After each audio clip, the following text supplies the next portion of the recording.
কৃষক দল, মহিলা দলের নেতৃবৃন্দ এবং বিএনপি পরিবারের সদস্যবৃন্দগণ, আসসালামু আলাইকুম। সময় অল্প, প্রিয় নেতা আপনাদের সাথে কিছু কথা বলবেন। আমি আপনাদের উদ্দেশ্যে শুধু একটি কথাই বলবো, আপনারা যে দলটা করেন একটি গর্বের বিষয় আছে যে স্বাধীনতা, গণতন্ত্র এবং জিয়াউর রহমান একটি সমার্থক শব্দ। আপনাদের গর্বের বিষয়, একজন স্বাধীনতা ঘোষকের প্রতিষ্ঠিত দল বিএনপি আপনারা করেন, এটাই আমাদের সবচেয়ে গর্বের বিষয়।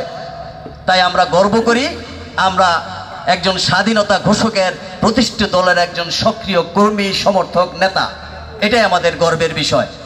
আর আহ্বান থাকবে, ঈদের পরে হয়তো 5-6 তারিখে প্রধান উপদেষ্টা ঘোষণা দিতে পারেন নির্বাচনের একটা রোড ম্যাপ।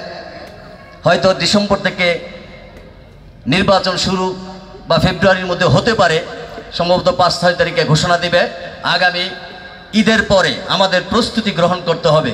আমাদের যে 16 বছরের পরিশ্রম, আমরা যে দীর্ঘ প্রায় 35 বছর যে নেতা আমাদের পিছনে সময় দিচ্ছেন, আমাদের একটি স্বপ্ন, এই নেতাকে মহান সংসদে পাঠানোর জন্য। আমরা যে পরিশ্রম করছি, সেই পরিশ্রমের ফলটুকু এবার সুযোগ এসেছে ঘরে তোলার। তাই সমস্ত বিএনপি নেতৃবৃন্দের কাছে আহ্বান থাকবো, ঐক্যবদ্ধ থেকে বিএনপির পতাকা তলে থেকে আগামী জাতীয় সংসদের নির্বাচনের প্রস্তুতি গ্রহণ করার জন্য এবং প্রিয় নেতাকে আগামী জাতীয় সংসদে পাঠানোর জন্য। আমি শহীদ রাষ্ট্রপতি জিয়াউর রহমানের রুহের মাগফিরাত কামনা করছি। যাদের কারণে আমরা এখানে কথা বলতে পেরেছি, যারা এই ছাত্র জনতার আন্দোলনের শহীদ হয়েছেন, তাদের রুহের মাগফিরাত কামনা করে আমি আমার বক্তব্য শেষ করছি। আল্লাহ হাফেজ। বাংলাদেশ জিন্দাবাদ।